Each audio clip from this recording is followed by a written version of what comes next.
summoned the great caliph radiallahu anhu warda of Sayyidina Muawiyah, whose name is Amr ibn al-As. He used to summon him and say, Ma huwa al-bahr, and what is the sea? He used to study the great caliph of the Rasul sallallahu alayhi wa sallam, Sayyidina Abdullah ibn Mas'ud radiallahu anhu warda. He'd ask, Ma huwa al-bahr, what is the sea? And they would respond, Khalq Allah wasi'a. This is a vast creation of Allah subhanahu wa ta'ala that is known as the sea, the bahr in and of itself.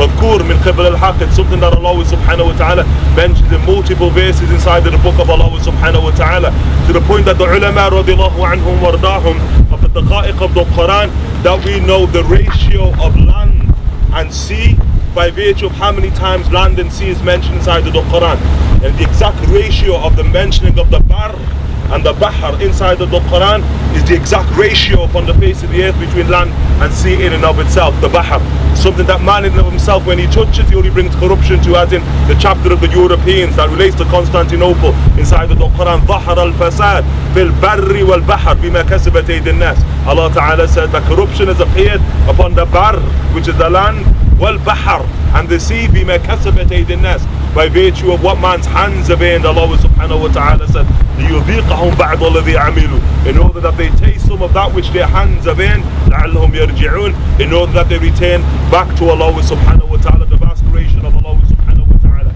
That is why you see the Rasul sallallahu alayhi wa sallam never engaged the sea. You see the Khalifa of the Rasul sallallahu alayhi wa sallam, Abu Bakr, never engaged the sea. You see Amir al-Mu'mineen, Umar ibn al-Khattab radiallahu anhu wa ardahu, never engaged the sea.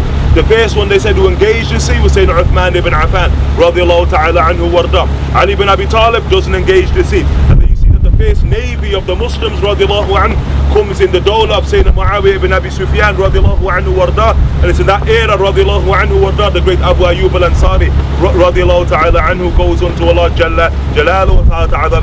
But thereby the ulama radiallahu anhu wardahum mashallah ta'ala tabahharu, that they engaged the sea radiallahu anhu warda, because they were people of the sea radiallahu ta'ala anhu warda. You have chronicles like the great Abu Hassan al-Shadri, and it's great and wondrous litany that we just recited, it's called Hizb al-Bahr. It's called the litany of the sea radiallahu ta'ala anhu warda. You had the great Imam of Andalus of Muslim Spain, Sayyidina Muhyiddin al-Arabi radiallahu anhu warda. He said he had numerous shuyukh, numerous teachers.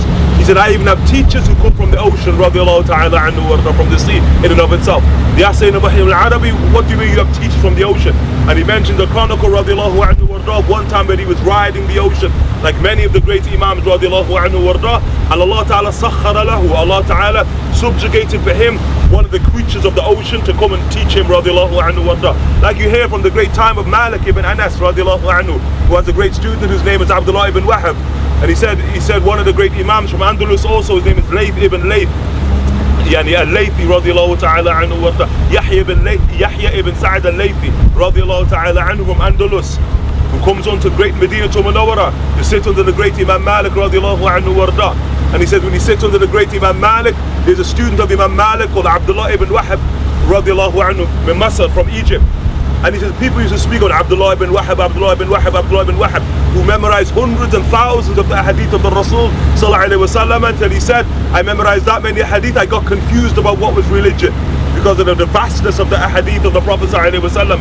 And he said Yahya Laythi radiallahu anhu warda, he said I was riding the ocean with this great Abdullah ibn Wahab.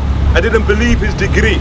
People said his degree was something else. They never believed how can man reach such a degree in terms of knowledge and piety.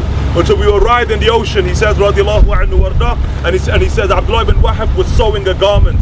He had a garment and he was sewing a garment. And then he said the needle inside of his hand drops outside of his hand and penetrates the sea.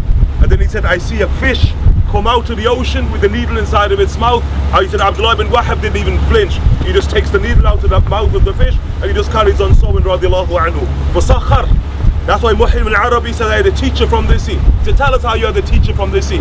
He said, one time I was riding the ocean radiallahu ta'ala anhu warda. Remember Muhyiddin al-Arabi, who was born inside of what's now Spain, Muslim Spain, radiallahu anhu, southern Spain, Andalus, and he dies inside of Damascus. May Allah ta'ala protect it and return it back to his rightful owners. Jalla Jalal ta'ala. Then he said, this creature comes out of the sea and begins to speak to me. And Muhyiddin al-Arabi radiallahu anhu warda, he says, Men anta. And he says, Men ana. He said, if I teach you some knowledge, the creature from the ocean, if I teach you some knowledge, will you consider me from your teachers? He said, what is it that you can teach me? And so he said, Muhyiddin al-Arabi said that he said to me, if a human being, musikh, if a human being is transmuted into another creature, then, and he's married, then he says, what type of iddah? He's a faqih, right? What type of iddah? Everyone know iddah? What type of iddah will the wife have? So if the husband dies, you have a widow, she has what's called a period of waiting, an iddah, before it's permissible for her to marry again. He said, what type of iddah is it? Because you have what's called iddatul wafa and iddatul mufaraq, yani two types of iddah. What type of iddah? Muhyiddin al-Arabi said, I didn't know the answer. Yani, if a human being, musikh, is transmuted into another creature, what type of iddah does the wife have? And so he says, so now if I tell the answer, am I from your shuyukh? Will you consider me for one of your teachers? And he says, khalas, you're one of my teachers, teach me the answer. And he says, if musikh, if he's transmuted into something that is living, dhu ruh, like into an animal, then that's wafa. Everyone got it? Tafaruq. It means it's like a person who's been divorced. He says, but if musikh, if he's transmuted into something that is inanimate, like a stone, like a rock, then that's like khalas, that's like the iddatul wafa. He said, radiyallahu ta'ala anhu warda. Hakad, alhamdulillah, we ask Allah ta'ala to give us ibar when we ride the great ocean of Allah subhanahu wa ta'ala. And what is it? What exists upon the earth? The fuqaha in fiqh, they say to begin with, when we speak about the ocean, every single creature that exists above land exists inside of the sea. This is fiqh, yani, basic standard law, yani Islamic law. Every creature, up to and including the human being. So you know those stories of mermaids, yani khalas. We have teachers who tell us about their teachers seeing mermaids. That's transmission, yani, we're telling you about seeing mermaids.